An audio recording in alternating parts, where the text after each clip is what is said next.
আমি শুরুতে বলে রাখতে চাই, আমার বেশ কয়েকটা শারীরিক সমস্যা আছে, যার মধ্যে একটা হচ্ছে আমার জিভ ভার হয়ে আসে। মানে আমার কোনো রকমের শারীরিক সমস্যা দেখা দিলে আমার জিভটা একটু অসার অসার ভাব দেখায়, যার কারণে আজ যদি কোনো শব্দ উচ্চারণ করতে গিয়ে আমার সমস্যা যদি হয়, আশা করি বুঝে নেবেন যে আমি আমার জিভের সমস্যার কারণে কথাটা বলতে পারছি না বা শব্দটা উচ্চারণ করতে পারছি না। আজ আমি কথা বলবো 17 সেপ্টেম্বর 2024 সালে ঘটা একটি কখনো কল্পনা করেনি এমন এক হামলার কথা।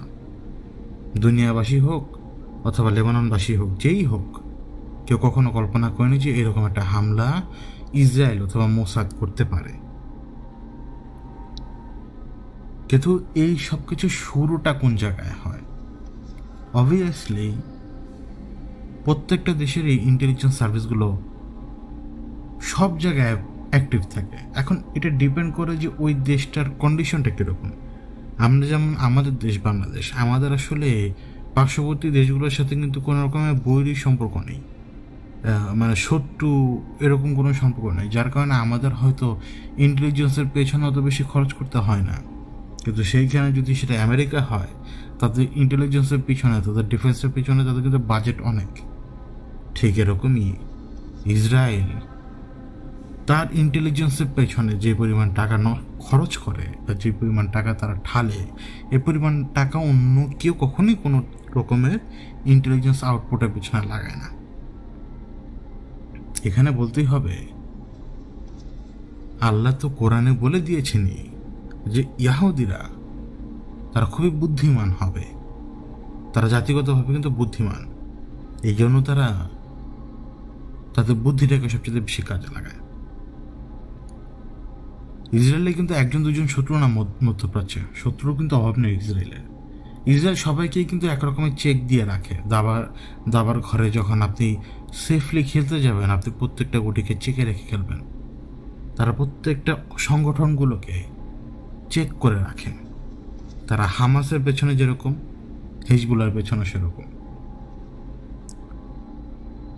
17 সেপ্টেম্বর 2024 প্রায় বিকেলের দিকে লেবাননে একযোগে পেইজার বিস্ফোরণের ঘটনা ঘটে, যে ঘটনাটা আমরা সবাই জানি, এবং আনুমানিক 14 থেকে 15 জন মানুষ মারা যান, যার মধ্যে শিশু আছে, নিরাপরাধ মানুষ। পেইজার যার কাছে আছে সে যে হিজবুল্লাহর কোনো অপারেটিভ তা কিন্তু নয়। লেবাননে হোক বা এখনও বিভিন্ন জায়গায় পেইজার ব্যবহার করা হয় যদি সেই জায়গায় যোগাযোগ ব্যবস্থা উন্নত না হয়। ধরুন আমাদের এখানে অনেক সময় ঝড়ের কারণে আপনার স্বেচ্ছাসেবকরা যে ধরনের অ্যাক্টিভিটি করে, ওই সময় দেখা গেল যে প্রতিকূল অবস্থায় মোবাইল ফোনে তাদের সেই পরবর্তী নির্দেশ দেওয়া সম্ভব হয় না, হয় তাদেরকে ওয়্যারলেসে সেটা দিতে হয়, রেডিও থ্রুতে সেটা দিতে হয়। আমাদের ট্রেনের ক্ষেত্রে দেখবেন ওয়্যারলেসে আমাদের ট্রেনের যে লোকোমোটিভ যারা পাইলট যারা, তারাও কিন্তু ওয়্যারলেসে কথাবার্তা বলেন, তারা কিন্তু মোবাইল ফোন ইউজ করেন না। এখনও লেবাননে অনেক জায়গায় মানুষজন পেইজার ব্যবহার করেন, এবং দুনিয়াতে এখনও পেইজারের সাপ্লাই আছে এবং পেইজারের ডিমান্ডও আছে। হিজবুল্লাহ এটা বুঝতো যে ইসরায়েল ওদেরকে ট্র্যাক করছে, ইসরায়েল ওদের সব ধরনের মুভমেন্ট টের পায়। এখন হিজবুল্লাহ যে ধীরে ধীরে পেইজারে শিফট হবে, এইটাও কিন্তু ইসরায়েল জানতো, এই ইন্টেলিজেন্স তাদের কাছে ছিল, এবং সেই জন্যই তারা সর্বপ্রথমে অনেকগুলো শেল কোম্পানি খুলে। শেল কোম্পানি হচ্ছে ডামি কোম্পানি, যে কোম্পানিগুলো ব্যবহার করে একজন ব্যক্তি বা একটা অর্গানাইজেশন এমন কিছু কাজ করতে পারে যে কাজগুলো তারা সঠিক চ্যানেল করতে পারবে না।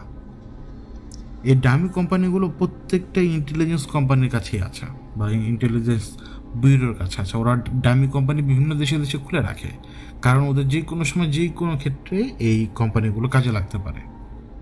এরকম শেল কোম্পানিগুলো দিয়ে ম্যাক্সিমাম টাইমে টাকা পাচার করা হয় বা এই অন্য ঘটনা হয়, মূলত ট্যাক্স রিলেটেড ব্যাপার স্যাপারগুলো। কিন্তু ইসরায়েলের হিসাব আলাদা, তার সবসময় টার্গেট হচ্ছে তার শত্রু। ইসরায়েল হিজবুল্লাহকে শত্রু মনে করে, করবে না কেন?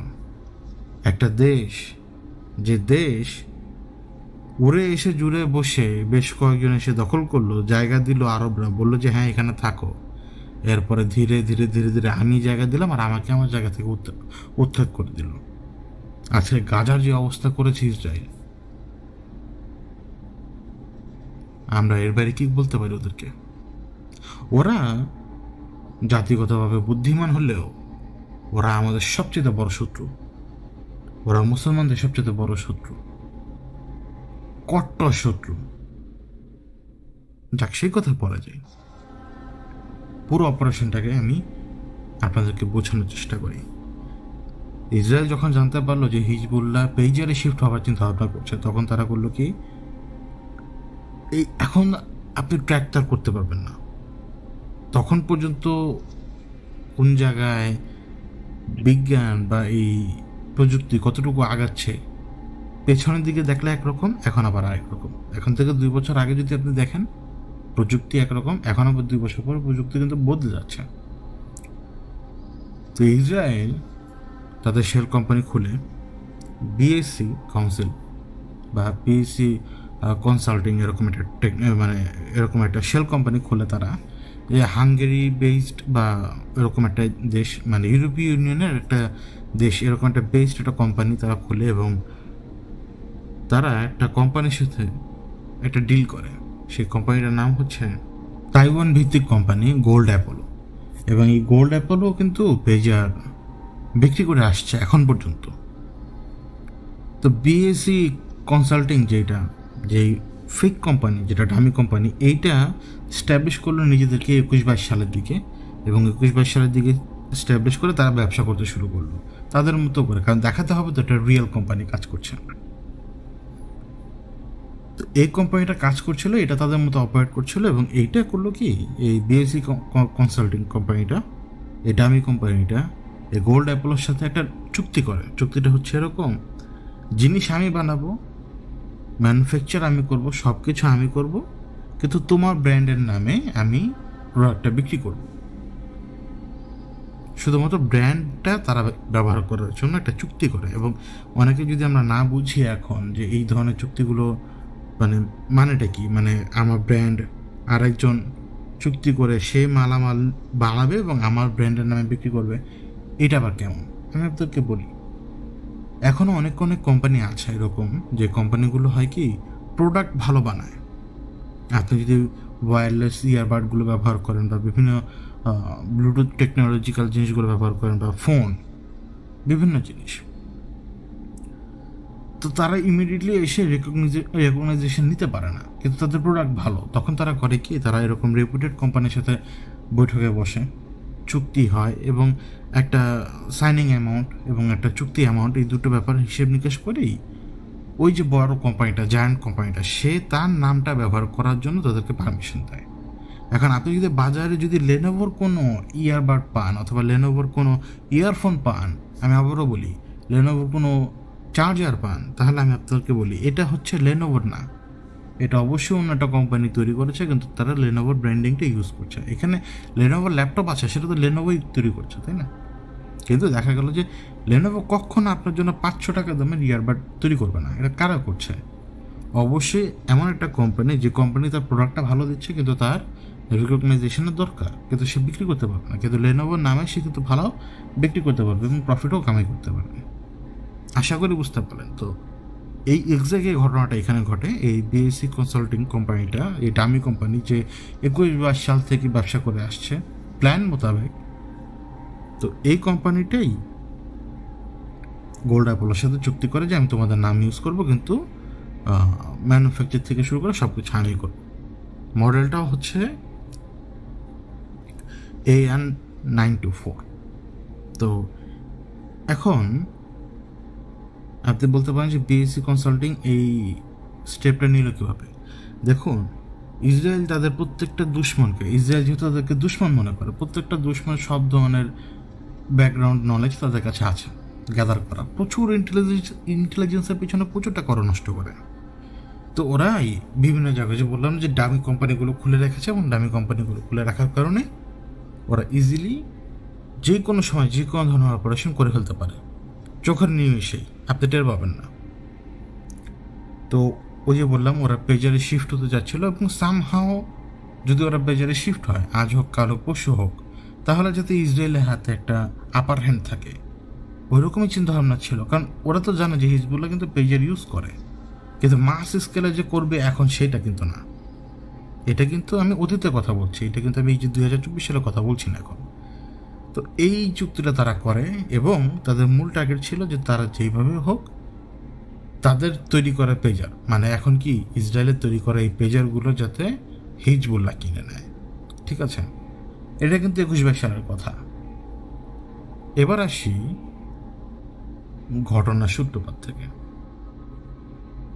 এবছরই হিজবুল্লাহর প্রধান হাসান নাসরুল্লাহ পাবলিকলি বলেন যে তোমরা যে চিৎকার করে বলো ইসরায়েলি এজেন্ট কোথায়, ইসরায়েলি এজেন্ট কোথায়, এই যে স্মার্টফোন তোমরা ব্যবহার করো, তোমাদের ছেলেমেয়েরা, তোমরা এই স্মার্টফোনই তো মানে ইসরায়েলের এজেন্ট। এখান থেকে তো ট্র্যাকিং করে, এখান থেকে তো সব কিছু করে, এখান থেকে সব ধরনের ইনফরমেশান নেয়, এবং এই এজেন্টই তোমাদের পকেটের মধ্যে, এই এজেন্টই তোমাদের শোয়ার ঘরে, এই এজেন্টই তোমাদের টেবিলের উপরে। তো এই কথা বলার পর থেকেই হিজবুল্লাহর যত ধরনের মানে সংগঠনের যত ধরনের লোকজন আছেন তারা সবাই মোটামুটি স্মার্টফোন থেকে সরে আসেন এবং তারা পেজে ব্যবহার করতে শুরু করেন। এবং এই সময়টাতে হিজবুল্লাহর লোকদের, হিজবুল্লাহর অপারেটিভদের প্রচুর সংখ্যায় পেজারের দরকার পড়ে। কারণ পেজারের কাজটা হচ্ছে যে আপনাকে একটা অর্ডার ইমিডিয়েটলি, একটা মেসেজ আপনাকে কীভাবে পৌঁছাবে, তো এই পেজারের থ্রুতে পৌঁছানো সম্ভব। আর যদি কানেকশন না থাকে, আপনার হাই কমান্ডের সাথে কানেকশন না থাকে, আপনার ওই টপ লিডারশিপ বোর্ড থেকে কখন কোন ধরনের নির্দেশনা আসছে সেটা যদি অপারেটিভদের যদি কেউ না জানায়, তাহলে অপারেটিভরা তো কোনো ধরনের রেসপন্স করতে পারবে না যে কোনো একটা ইমার্জেন্সি সিচুয়েশানে, তখন তাদের পেজার দরকার পড়বে। এখন হিজবুল্লাহ তখন বাল্ক পেজারের দরকার, বাল্কে। ওই যে বললাম বিএসসি কনসাল্টিং আগে থেকেই, বছরখানেক আগে থেকেই বসা, তো এখন এই বিএসসি কনসাল্টিং অ্যাক্টিভেটেড করলো ওরা, এবং এই গ্রুপটার নাম সম্ভবত 8200, যেটা এই বিএসসি কনসাল্টিং এই যে ফেক কোম্পানিটাকে মোটামুটি এরাই মানে চালাচ্ছিল। এখন যে কোনো একটা ডিল ওরা করে, এবং ডিলটা করার কারণেই এখন কোন ধরনের ডিল ওরা করেছে বা কীভাবে করেছে বা কীভাবে হিজবুল্লাহকে বোঝালো যে এই পেজেরটাই বেটার, এটা তো এখন বের হবে না, এটা তো আর বের হয় না। এবং হিজবুল্লাহ যে দৌড় দিয়ে যে কারো কাছ থেকে কিনে নিয়ে আসবে তাও কিন্তু না, হিজবুল্লাহ কিন্তু তার মতো করেই সে তার প্রোডাক্টটা কিনবে। এবং গোল্ড অ্যাপোলো থেকেই তো হিজবুল্লাহ আগে পরে বিভিন্ন সময় পেজে নিয়েছে, এবং এই যে গোল্ড অ্যাপোলোর নাম দিয়েই তো বিক্রি হচ্ছে, তাই না, বিএসসি কনসাল্টিংয়ে। তো এখন এই পেজারগুলো যে কোনো সিস্টেমেই হিজবুল্লাহ কাছে যে পৌঁছায়।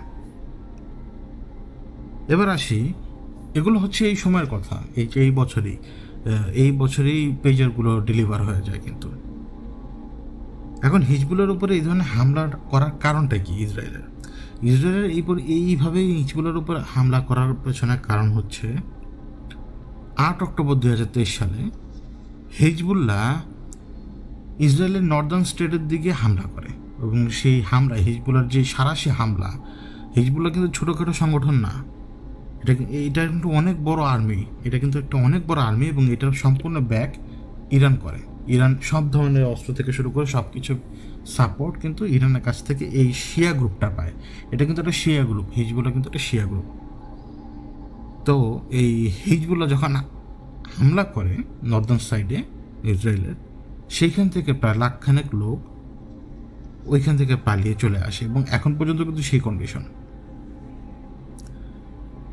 ওই উত্তর ইসরায়েলে যে হামলাটা করে হিজবুল্লাহ, এটা কিন্তু একেবারে টপ নচ একটা হামলা, মানে হামলা আমি বলছি আক্রমণ আর কি, বা রিটালিয়েশন যেটাই বলে। কারণ এটা ঘটনা ঘটেই হিজবুল্লাহর এই রেসপন্সটা ছিল এই কারণে, কারণ গাজাতে কিন্তু তখন ইসরায়েল হামলা করতে শুরু করে, কারণ হামাস তখন প্রতিউত্তর দিচ্ছে।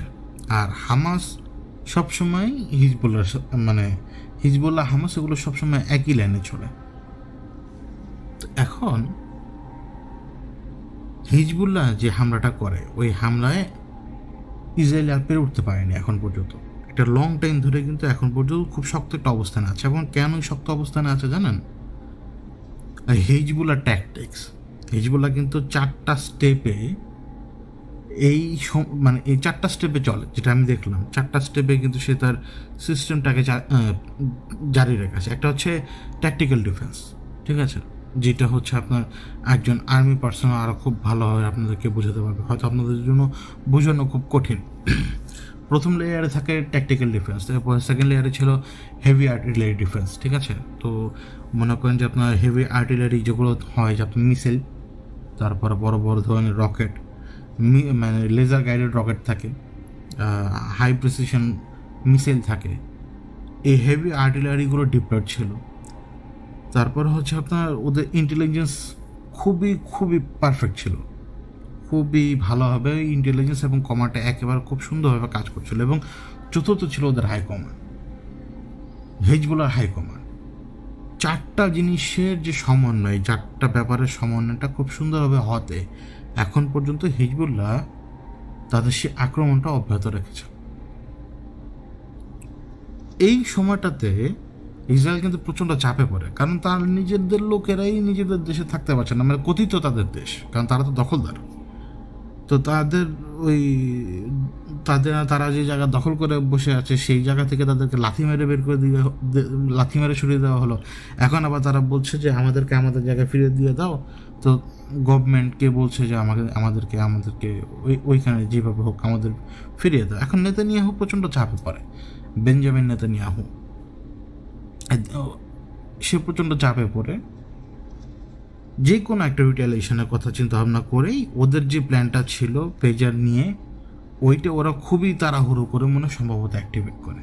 কারণ ওদের মেইন প্ল্যান, আপনারা যদি মোসাদের সিস্টেমটা দেখেন অথবা ইসরায়েলের ব্যাপারগুলো ভালো করে দেখেন, ইসরায়েল খুব শান্তভাবে তার কাজগুলো সমাধান করে। কিন্তু পেজারের ক্ষেত্রে দেখা গেল যে এইখানে খুবই খুবই র্যান্ডম কিছু ঘটনা তারা ঘটায়। মানে বোঝা যায় যে এটা প্ল্যান মোতাবেক তাদের কাজ করেনি। তাদের হয়তো প্ল্যান ছিল আরও ডিটেলে সামনের দিকে আগানোর, হিজবুল্লাহর আরও বেশি প্ল্যান কীভাবে জানা যায়, কী আসার বিষয় পেজারের থ্রুতে, হয়তো এটাই তাদের প্ল্যান ছিল। কিন্তু যখন দেখলো যে না, আমার তো কোনো কাজে আসছে না, তাহলে এক কাজ করে আমি লেবাননে একটা অ্যাটাক করি। তো তখন তারা পেজারটাকে এক্সপ্লোর করায়, বিভিন্ন জায়গায় পেজারগুলোকে এক্সপ্লোর করায়। কিন্তু এটা বোঝাই যায় যে এটা ওদের প্ল্যানের মধ্যে ছিলই না, যার কারণে ওরা পুরোপুরি সাকসেসফুলি কিন্তু সফল হয়নি এই জায়গায়। এবার আসি ওদের যে প্ল্যানটা, পেজার কীভাবে ওরা ব্লাস্ট করবে। এখন পর্যন্ত যেটা বের হয়েছে যে ওরা একটা এক্সপ্লোসিভ ইউজ করে, সেটা হচ্ছে PETN। এটা একটা নাম আছে, এটা উচ্চারণ করতে গেলে আমার দাঁত ভেঙে যাবে। এই এক্সপ্লোসিভটা আপনার ছোটোখাটো পরিমাণও যদি আপনি ব্যবহার করেন, আপনাকে যে মানে ব্লাস্টের সময় যে পরিমাণ এনার্জি এটা রিলিজ করে, এই পরিমাণ এনার্জিতে হয় কি আপনার ওই মানুষের শরীরের ওই অংশটা ওই ব্লাস্টে উড়ে যেতে পারে, কিছুটা অংশ উড়ে যেতে পারে, বা আপনার ফেটে আলাদা হয়ে যেতে পারে। এখন পেজার ম্যাক্সিমাম সময় সবাই ইউজ করা হচ্ছে আপনার কোমরে। এখন ওইখানে যদি ব্লাস্ট হয়, ইমিডিয়েটলি মনে করেন যে হয় আপনার অ্যাবডোমেনের অংশটা উড়ে যেতে পারে, যদি ব্লাস্টটা সিভিয়ার লেভেলে করতে পারে আর কি, হয় অ্যাবডোমিনের অংশটা উড়ে যাবে, অথবা অ্যাবডোমিনের এক পাশেই বাদ হয়ে যাবে, মানে খুলে যাবে ডাইরেক্ট। আপনি এই ধরনের লোকগুলোকে বাঁচাতে পারবেন না। আপনার হাইট এবং আপনার বডির যে অংশের কাছাকাছি ছিল পেজার, ওইটার উপরে ডিপেন্ড করছে যে আপনার মানে এক্সপ্লোসিভের কারণে আপনার ড্যামেজটা কত দূর হবে। তো ওরা এখন পর্যন্ত যেটা জানা যায় বা আমার যেটা ধারণা, ওদের মূল প্ল্যান ছিল যে ওরা যে কোনোভাবে পেজারের মধ্যে আপনার, যেহেতু রেডিও ফ্রিকোয়েন্সি ইউজ করে আপনার পেজার, তো ওরা যেটা চিন্তা ভাবনা করেছিল যে হয়তো কোনো সার্কিট ইউজ করবে তারা, যে সার্কিটের কারণে তারা হিজবুল্লাহর কথাগুলো বা হিজবুল্লাহ কি মেসেজ আদান প্রদান করে এটা ওরা ট্র্যাক করতে পারবে। কারণ এই সিস্টেমটা চলে, আপনার সফটওয়্যার চলেই কিন্তু একটা বাইনারি কোডে, ঠিক আছে? ওরা 100% ব্যাটারির সাথে বা আশেপাশে কোথাও এই কেমিক্যালটা ইউজ করে, যেই কেমিক্যালটা ব্লাস্ট করার ক্ষেত্রে এত ডেভাস্টেটিং, মানে অল্প পরিমাণেই।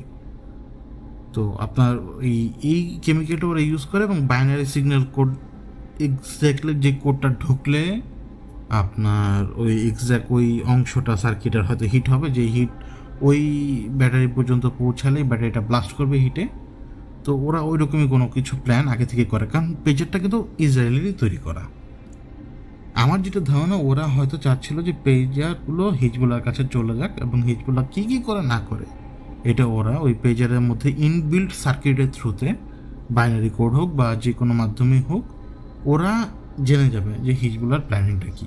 কারণ হিজবুল্লাহ কিন্তু মাস স্কেলে মেসেজ ব্রডকাস্ট করবে পেজারে, তাই না?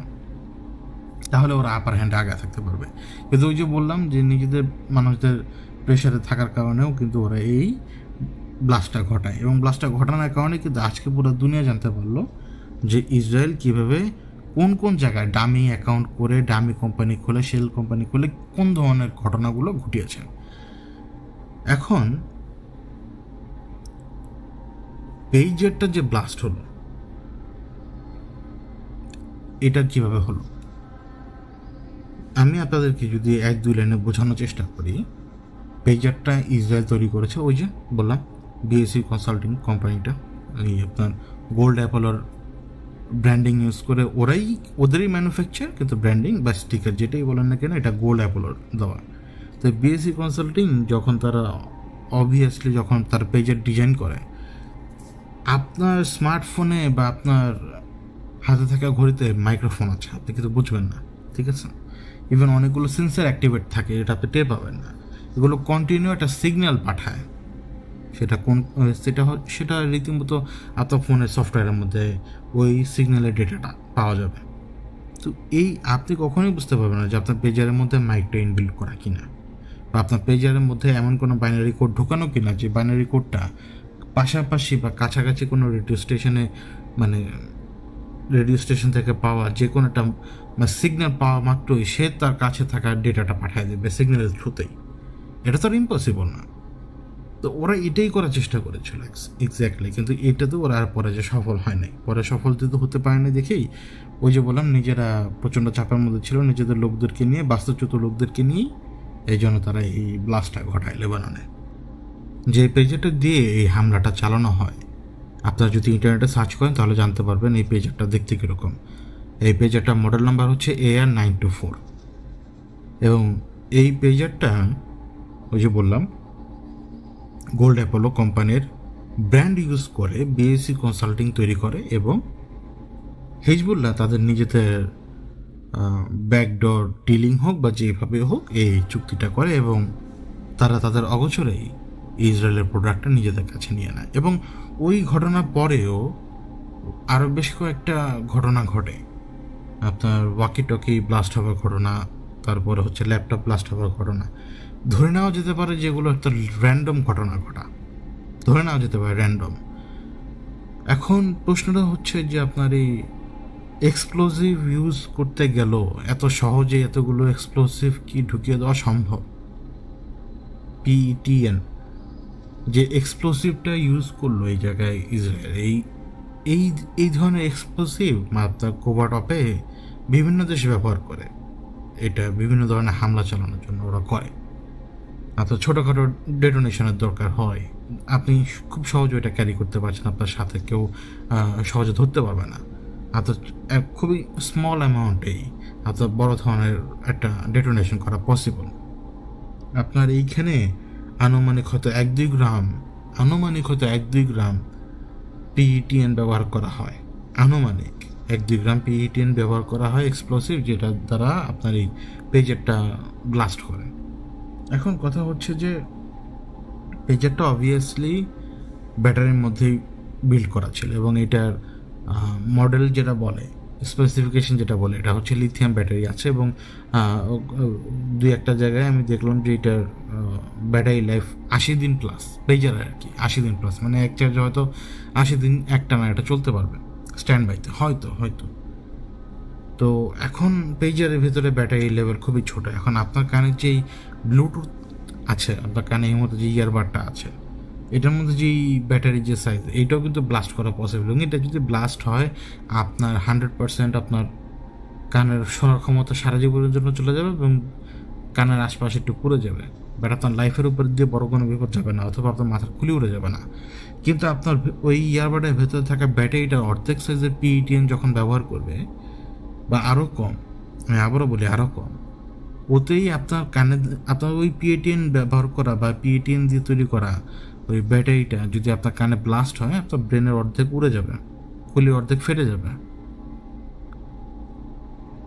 তো এখন এটা ওদের টেকনোলজিক্যাল ব্যাপার, এটা ওদের প্রচুর, বললাম না যে ওরা প্রচুর টাকা নষ্ট করে, প্রচুর টাকা ঢালে শুধু ইন্টেলিজেন্সের পেছনে, এবং নতুন নতুন সফটওয়্যার। কারণ ওরা পেগাসাস নামে একটা সফটওয়্যার ব্যবহার করে প্রত্যেকটা জায়গায় আড়ি পাতার জন্য। আমি আপনাদেরকে বলি, আপনারা যদি আপনাদের ফোন সামনে রেখে যদি স্পেসিফিকলি কোনো ব্র্যান্ডের নাম বলতে থাকেন, বা কোনো কিছুর নাম বলতে থাকেন, বা কোনো কিছু আপনি ডিজায়ার করছেন যে জিনিসটা আপনি একটু দেখতে চান বা শুনতে চান বা এই জিনিসটা কিনতে চান, আপনি দেখবেন যে সেটার অ্যাড চলে আসে তো ফোনে।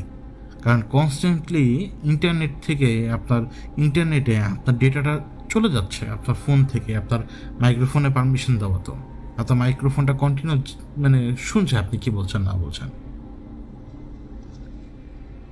তো আপনার ডেটা কন্টিনিউ লিক হচ্ছে, মানে আপনার ডেটা কন্টিনিউ লিক হচ্ছে, এটা আমরা হয়তো বুঝতে পারি না। তো এটাই ছিল। এরপরে এখন পর্যন্ত অনেকগুলো ঘটনা ঘটেছে। ওই লেবাননে ঘটনার পরে যখন ইরানে ওরা একটা হামলা চালানো, ইসরায়েলের পরে যখন ইরানে আবার একটা হামলা চালালো, ইরানে হামলা চালিয়ে একটা দুটো মতো অ্যাসেসিনেশনের ঘটনা ঘটায় ইসরায়েল, যার কারণে এখন ইরান একটা পাল্টা হামলা করে ওদের উপরে। পাল্টা হামলায় ইসরায়েল কিছুটা মনে হয় যে এখন একটু ব্যাকফুটে, কিন্তু এখন ইসরায়েল আবার ফুল স্কেলে লেবাননে যুদ্ধ করতে শুরু করে দিয়েছে। এটা এখনকার আপডেট, এই মুহূর্তে যখন আমি আপনাদের সাথে কথা বলছি। তো পেজার অ্যাটাক নিয়ে যে পর্বটা আমরা করতে চেয়েছিলাম, বা আমি আপনাদের সামনে যে ব্যাপারগুলো নিয়ে কথা বলতে চেয়েছিলাম পেজার অ্যাটাক নিয়ে, আশা করি আপনারা বুঝতে পারলেন। যদি একটা সামারি দিই আবারও, যদি এক কথা বলি, হিজবুল্লাহ হচ্ছে হামাসের মতো একটা সংগঠন, কিন্তু হামাসের চেয়ে ফার ফার বেটার এবং হেভিলি আর্মার্ড একটা সংগঠন, প্রায় একটা মিলিটারি গ্রেডের সংগঠন। তারা মানে তারা যদি ফুল স্কেলে যদি ইসরায়েলের সাথে যুদ্ধ করে, আমার মনে হয় না ইসরায়েল পেরে উঠবে। তো এখন ইসরায়েল যেহেতু তাদের কোভার্ট অফ চালাতে হয়, তাদের অনেক বেশি তাদের শত্রুদেরকে দমন করতে হয়, তারা ইন্টেলিজেন্সের থ্রুতে কাজ করে। তো মানে আপনার ইসরায়েল অনেকগুলো শেল কোম্পানি আগে থেকে খুলে রাখে, এবং ইসরায়েল চাচ্ছিল পেজারের থ্রুতে হিজবুলের ভেতরে ঢোকার জন্য, যাতে ইনফরমেশন বের করতে সুবিধা হয়। এবং এই বছরই যখন হিজবুলের প্রধান নাসরাল্লাহ বললেন যে তোমাদের এজেন্টই তো, ইসরায়েলের এজেন্টই তো তোমাদের পকেটের মধ্যে ওই স্মার্টফোনগুলো, তখন যখন হিজবুলার লোকেরা ওই স্মার্টফোন অ্যাভয়েড করো, তখন তাদের পেজার দরকার পড়লো। আর ওই যে বললাম, ইসরায়েল আগে থেকে চাচ্ছিল পেজারের ভেতরে ঢুকবে, তো তারা ওই যে শেল কোম্পানির থ্রুতে, ডামি কোম্পানির থ্রুতে একটা অরিজিনাল কোম্পানির ব্র্যান্ড ব্যবহার করে, তাদের সাথে চুক্তি করেই অবশ্য ওই ব্র্যান্ড ব্যবহার করে আউট অফ দ্য বক্স একটা ডিলের থ্রুতে ইসরায়েলের তৈরি করা এই বিস্ফোরকবাহী পেজারগুলো তারা কিনে নেয় বাল্কে। এবং ইসরায়েল অপেক্ষা করছিল, হয়তো তাদের ইন্টেলিজেন্সের দরকার ছিল, তাদের আরও অনেক ইনফরমেশনের দরকার ছিল, এই জন্য ইসরায়েল অপেক্ষায় ছিল। কিন্তু ওরা হয়তো কোনো কারণে ডেসপারেট হয়ে, ওদের যেহেতু প্রায় 1-1.5 লাখ লোক বাস্তুচ্যুত হয়ে গেছে মানে উত্তর সাইড থেকে, লেবানন থেকে হিজবুলার সারাশি হামলার কারণে, তো এখন নিজেদের দেশে মানে কর্নার হয়ে যাওয়ার কারণে নেতানিয়াহু এই ঘটনাটা ঘটায়। তার নির্দেশে অবশ্যই এই ব্লাস্টটা ঘটে, এই ব্লাস্টগুলো ঘটানো হয়। এবং এই ব্লাস্টগুলো ঘটানো হয়, আমার যেটা ধারণা, ব্যাটারির সাথে এই কেমিক্যাল অ্যাটাচ করা আছে, এবং বাইনারি কোড দ্বারা হোক অথবা রেডিও সিগন্যালের মাধ্যমেই হোক আপনার ব্যাটারিটাকে গরম করে ফেলে, এবং ব্যাটারিটা গরম হয়ে যাওয়ার কারণেই ভেতরে থাকা 2-1 গ্রাম বা আরও কম পিইটিএন যে এক্সপ্লোসিভ, এটা বিস্ফোরণ ঘটে পেজারের। এবং এখন পর্যন্ত 17 থেকে 15 জন মানুষ মারা যায়, যার মধ্যে বেশ কয়েকজন শিশু আছে যারা একদমই বেকসুর। ইসরায়েল কখনো কখনোই বলবে না এই কথা যে আমি বেকুসুরকে খুন করিনি। ইসরায়েল প্রতিনিয়ত বেকুসুরকেই খুন করে যাচ্ছে, এবং ইসরায়েলেরও পতন হবে, এরাও সমূলে ধ্বংস হবে। হলোকস্টের কথা বা আমার এই সমস্ত কথা বলে কোনো লাভ নেই। যুগে যুগে যুগে যুগে আল্লাহ এদেরকে রাস্তায় আনার চেষ্টা করেছেন। আল্লাহ যুগে যুগে যুগে যুগে নবী রাসূল পাঠিয়েছেন এদের সাথে, কিন্তু এরা সবসময় বেমানি করে গেছে, এরা সবসময় কুচক্রিতা করিয়ে গেছে, এরা সবসময় দুশ্মনী করে গেছে এবং করে যাবে। আমাদের কট্টর দুশ্মন হচ্ছে ইহুদিরা, এটা চিরন্তন সত্য। তার মানে আবার এই না যে প্রত্যেক ইহুদির মাথা কেটে ফেলো, না না না না না না না না, আল্লাহ তো এই কথা বলেননি। আপনি কি আপনার দুশ্মনের মাথা কেটে ফেলবেন? মানে আপনার এই পারমিশন দেওয়া, এই পারমিশন তো তখনই দেওয়া যখন দুশ্মন আপনার উপর হামলা করতে আসবে। আপনি জানেন যে আপনার এই জাতিটা আপনার দুশ্মন, কিন্তু সে তো এখন তার ঘরে চুপচাপ বসে আছে, কিছুই করছে না আপনার বিরুদ্ধে, তাহলে আপনি কেন যে তার মাথা কাটবেন? ওটা তো আবার অ্যালাউড না আপনার জন্য। কিন্তু যখন এই দুশ্মনেরা আপনার বাচ্চাদেরকে, বেকুসর বাচ্চাদেরকে মারবে, আপনার স্ত্রীদেরকে মারবে, আপনার মাদেরকে মারবে, তখন আপনি হামাস আর হিজবুল্লাহ না হয়ে পারবেন না। এবং যে ইয়াহুদি সৈনিকেরা এত সুন্দর করে নিরপরাধ মানুষদেরকে মারছে, তারাও মৃত্যুর সামনে দাঁড়াবে একদিন। মৃত্যু আমাদের ঘটবেই, ওদেরও ঘটবে, এবং ওরাও সমূলে ধ্বংস হবে। ওদেরকেও আল্লাহ সমূলে দুনিয়া থেকে উঠিয়ে নেবেন। এটাই কিন্তু আল্লাহর প্রফেসি, এটাই কিন্তু দাওয়া, আল্লাহ রাসূলের ভবিষ্যৎবাণী এটাই ঘটবে। আজ আমি বিদায় নিচ্ছি, আমি জাহিদ। আপনারা আমাকে এখন এই নামেই চিনেন, কিন্তু আমার আসল নাম তো ওয়াহিদ। আল্লাহ হাফেজ।